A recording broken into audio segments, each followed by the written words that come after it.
This is huge news for Rockets fans as Reed Sheppard was given an honorable distinction from ESPN heading into the 2025-2026 NBA season. And in this video of Rockets Digest, we're going to break down what that distinction is and what was said about him on ESPN.com right here in this video. Hello, everybody. Welcome in again for another episode of Rockets Digest. I'm your host, Donovan Ricondo. We're going to get straight into our topic for this evening.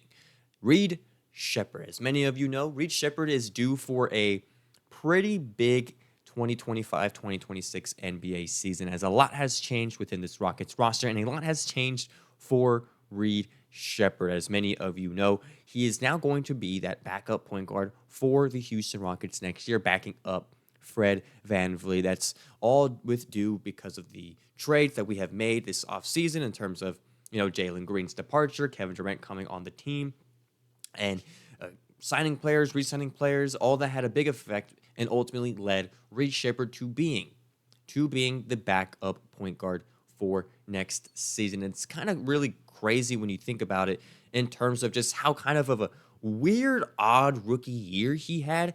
He had a lot of ups and downs, as I believe this article from CBS kind of just mentions. Like, it was certainly a year. Like, it was like, okay, there were games where he did really, really well, 25 points against the OKC Thunder back in March, a 20-point game against the Los Angeles Clippers back in April. But at the same time, he was held scoreless 17 times with 22 single-digit minute performances and 55 total appearances out of the 89 games that the Houston Rockets played. So it was a very somewhat odd year. But when you consider all of what has happened in the offseason, what Rafael Stone has done and has said about Reed Sheppard, about him just needing to be good for the team next year and putting him in this spot compared to the rookie year that he had last year where he hardly ever played, ESPN's Jeremy Woo has given him this distinction. Reed Sheppard, the number one sophomore to watch ahead of the 2025-2026 NBA season. And that primary reason is, in fact, that he is getting that significant role. And this is a pretty interesting distinction considering guys like Steph Castle, who won Rookie of the Year last year, and guys like Zach Edey on the Grizzlies, who's been doing very well, Jared McCain, who was supposed to, come back from injury at some point and play as good as he was prior to his injury. And so it's a very interesting distinction, but one that makes a lot of sense, and that, quite frankly, is great if you're a Rockets fan to see this play out throughout the entire year. One of the most interesting cases of NBA second-year players. And of course, this list is not an evaluation of who are the best or the most valuable rising sophomores. It's simply players that Jeremy Woo is most curious about heading into training camp. He had this to say about our guy Reed Sheppard, saying, quote, "While he wasn't especially noteworthy at Summer League, Sheppard is worthy of optimism. He should be walking into an ideal role as a secondary handler, playmaker, and spacer who can both operate off of and make life easier for Houston's stars. His shooting will be pivotal next to Thompson and Alperen Şengün, but he'll also need to remain effective defensively." Keyword, defensively, as the Rockets will be giving up a good deal of perimeter size when VanVleet and Sheppard share the floor. Sheppard's instincts for winning possessions help him on that end, but he's not exactly a deterrent for opposing shooters either. And it's a very well-constructed argument right here from Jeremy Woo, who makes a good case, right? He's got to be a solid defender. And as he said in interviews before, in practices, that they really just worked on defense for a long time, like 2-3 weeks, where it's like just drills and drills of defense. And so that he is definitely working on. He knows he's going to have to get better at that. And so that's good that he is putting the work in terms of that aspect. But also, the thing that excites me the most with Reed Sheppard playing more minutes is, yes, being a playmaker, being a facilitator on the floor, leading those guys and make everyone else's lives easier on the offensive end. But at the times, right, Reed Sheppard, sometimes he's got to shoot. Shoot. He is a shooter.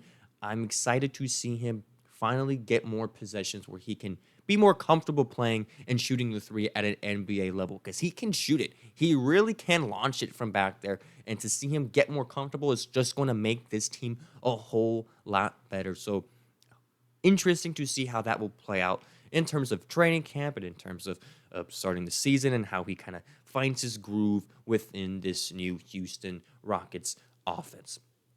Now, there is another quote I would like to bring you guys to. Jeremy Woo from ESPN also says this about Reed Sheppard, saying, quote, Sheppard has the chance to be a huge swing factor in Houston's title chase. In theory, he's stepping into the perfect situation. The question is whether next season is the right time and how the Rockets might have to adjust their depth accordingly.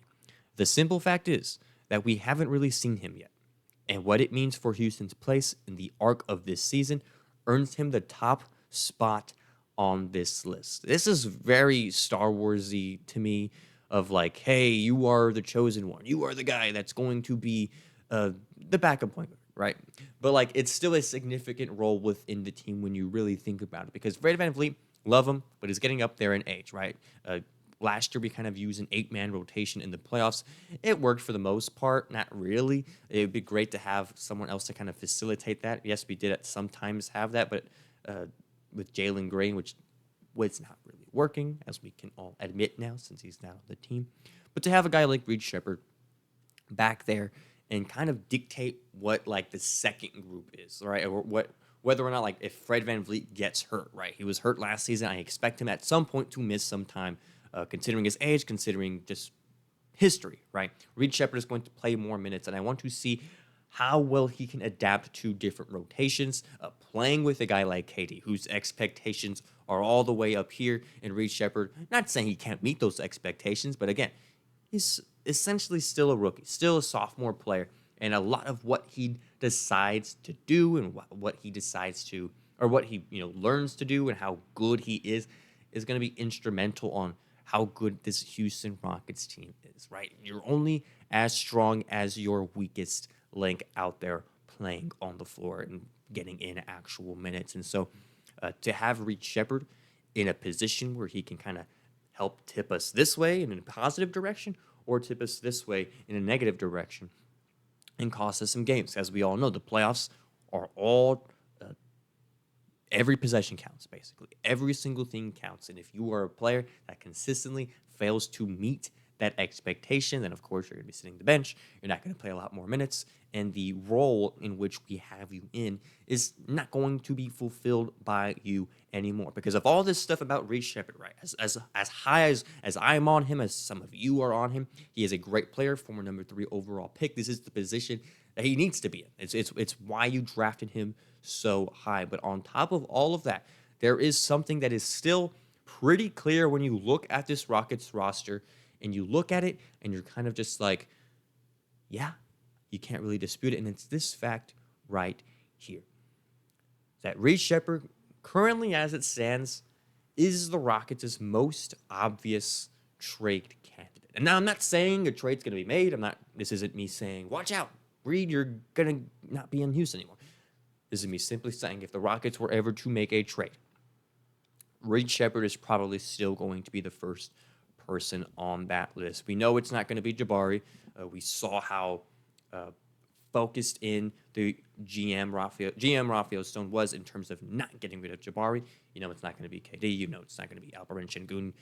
It's not going to be Amen Thompson. If it is those guys, that is horrible, right? And so Reed Sheppard is kind of that guy. Yes, you can kind of throw Tari Eason there a little bit, but at the same time, I think Reed Sheppard is still the guy that's in a bunch of these talks in terms of like, okay, if we were to make a last-minute deal or maybe something by next year's trade deadline, Reed Sheppard would inevitably be one of the first guys to go if all of this doesn't pan out. And so that's why I feel like that first half of the season is going to be very, very instrumental in figuring out how good this team is, as well as whether or not Reed Sheppard will be on the team, considering his trade value, for a lack of better words. And as the sun shines brightly into my face and as the entire dark background, I look like Emperor Palpatine in his little hideout here. But yeah, let me know in the comments what you think